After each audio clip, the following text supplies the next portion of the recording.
Expats banned and then unbanned from Bangkok Midnight Marathon as Thailand's tourism industry crumbles.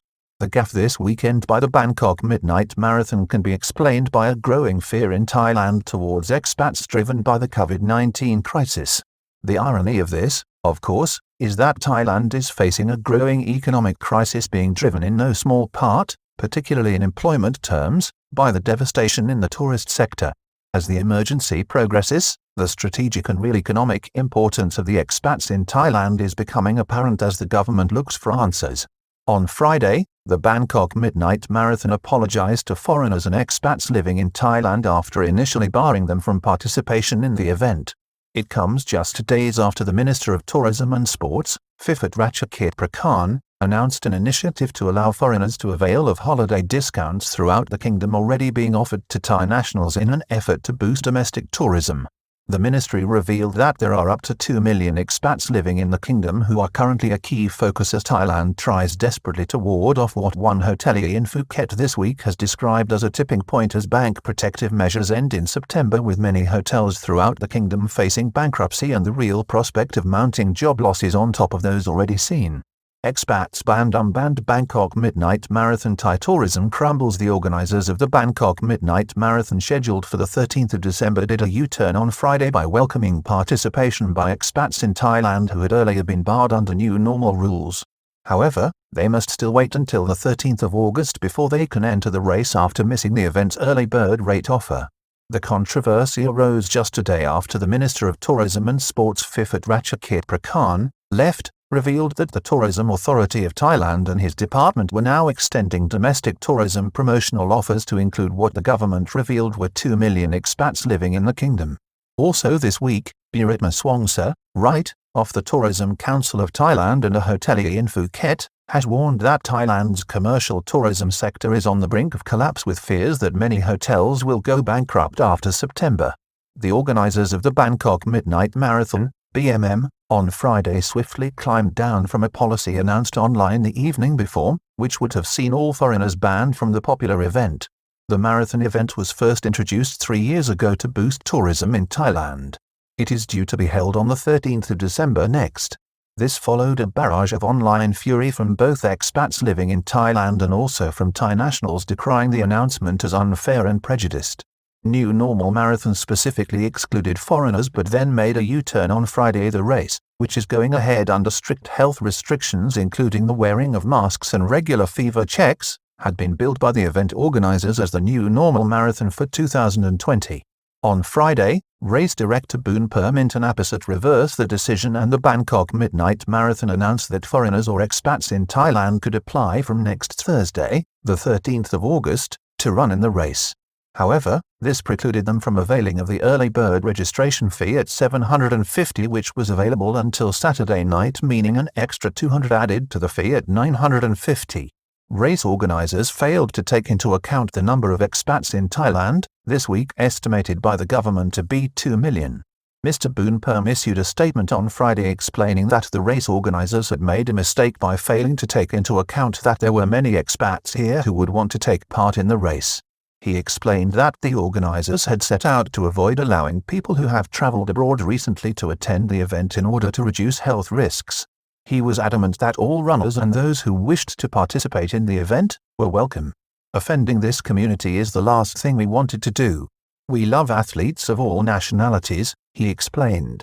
Ferocious online criticism from foreigners and Thais alike pointing to stringent state quarantine. Many online critics on Friday and Saturday had explained that foreigners now living in Thailand have not been outside the country since Thailand's borders effectively closed to incoming passengers at the end of March, and those who were belatedly allowed to enter have had to undergo a rigorous assessment before being allowed to fly, and on arrival, must enter into 14 days state-supervised quarantine at their own expense to be here. Fears of growing prejudice caused by the virus. The controversy raised by the marathon's organizers will only serve to raise concerns further among the expat community in Thailand of a growing nervousness among the public towards expats brought on by the present emergency. This was kick-started earlier in the year when Thailand's Minister of Public Health, Anutin Charnvirakul, on social media, made a number of references to foreigners, particularly Westerners in the kingdom, which were derogatory, suggesting that they were responsible for the COVID-19 virus. He later apologized for one incident and denied responsibility for another. The current environment has been emphasized by repeated opinion polls showing clearly that the Thai public is firmly set against reopening the kingdom's border. The basis for such fears and the threat is, admittedly, undeniable.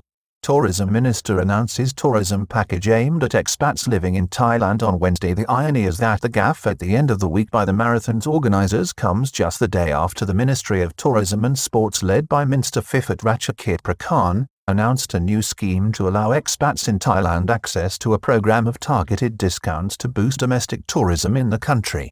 The Ministry of Tourism, in its statement on Wednesday, suggested that there were 2 million expats in Thailand.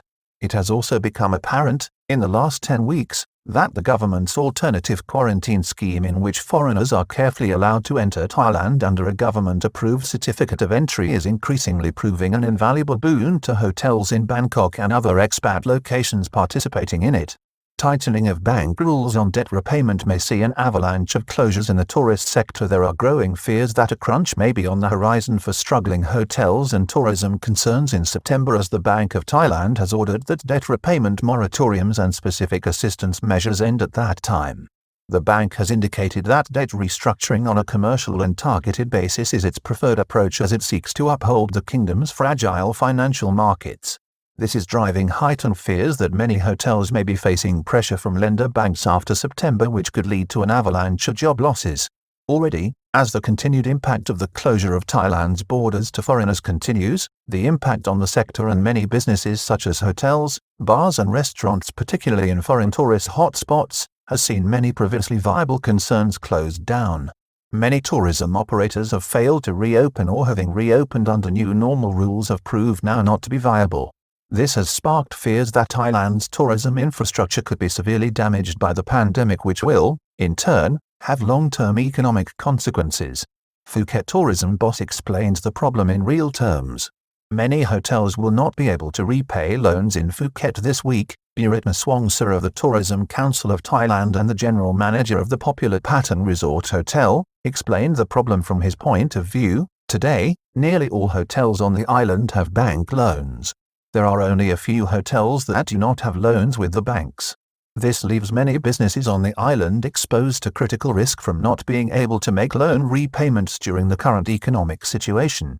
Mr. Burit, who represents southern Thailand on the council, speaks of the realities for tourism operators in the popular resort island and the real threat now to the ability of the tourism sector to recover to anything like its former levels of activity.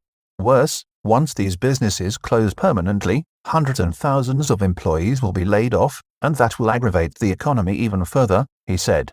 Most economic experts agree that at least 8 million people will have lost their jobs by the time the economic effects of the virus crisis has flared through the economy, and that is assuming some sort of recovery at the end of the year or the beginning of next year. Many feel the figure will be as high as 10 million. Hotels in Phuket trying to get into the alternative quarantine scheme, which has proved a success. The tourism sector leader and hotelier acknowledged that up to 16 hotels on the island are currently in the queue for participation in the alternative quarantine scheme, while only 3 hotels in Phuket were currently participating. The scheme has proved a success but has been limited through lack of rooms, but also in the ability to process visitors and administer it while ensuring health safety standards. He said he believed that the program was a tangible benefit to tourism efforts, as many incoming foreigners were also interested in extending their stay afterwards into their first holiday in Thailand following their long-anticipated return. 30% of tourism operators already closed for good. Mr. Burit estimated that already 30% of tourism operators had closed their doors for good, but warned that a dangerous tipping point is now approaching that required urgent government action. The tipping point is all the businesses now facing problems making repayments to banks, because hotels and other businesses simply do not have the money to pay back the loans, he pointed out. This will of course directly affect all the staff at these businesses who will become unemployed. Mr. Burit said that many hotels will end up being mothballed after banks foreclose and will, therefore, be unlikely to earn money again, a situation, he said, that makes no sense. Losses in foreign tourism earnings to Thailand's economy creeping up towards 2 trillion. The tourism minister, Mr. Pifut, revealed this week that the number of foreigners entering Thailand in the first half of 2020 was 6.7 million visitors, with 91% of these having already arrived by the time the kingdom shut down international flights at the beginning of April.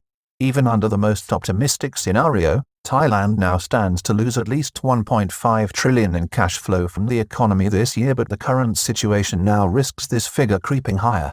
Some leading financial institutions and analysts are predicting a loss of 2 trillion, or nearly the equivalent of last year's total earnings.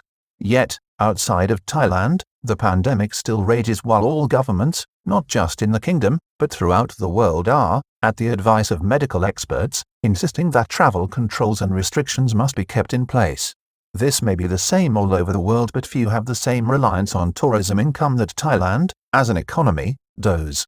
Tourism promotion aimed at expats living in Thailand may generate 10 billion in income. The promotion, launched by the Minister of Tourism, Mr. Pifut, is part of an effort to help the struggling sector recover in the third quarter of the year. It is estimated that the promotion, which involves giving expats a promotional discount card, may generate 10 billion, less than 0.5% of what Thailand stands to lose this year due to the collapse of an industry that was once described as the jewel in its economic crown. This was due to its unique ability to most efficiently and effectively create immediate employment and inject foreign funding into the economy at the level where it is most needed, supporting small business operators and the low-paid. Proposal to eliminate dual pricing at tourist facilities and attractions throughout the kingdom. The Tourism Authority of Thailand and the Minister of Tourism and Sports are also preparing proposals for the government to end the dual pricing systems used by many tourist facilities and visitor attractions throughout Thailand, which have seen foreigners charged often up to 10 times the entry price of Thai nationals. I'm planning to discuss offering expatriates the same price as locals with Prime Minister Prayut Chan-o-cha, providing them an equal chance to visit tourist sites such as national parks and temples, Mr. Pifut said during the week, announcing the initiative. However, it should certainly not be assumed that such a measure will be approved by the government, as a dual pricing policy in Thailand's health system was, last year, initiated and orchestrated in the Thai public hospital system by the government, and a similar regime extended to private hospitals.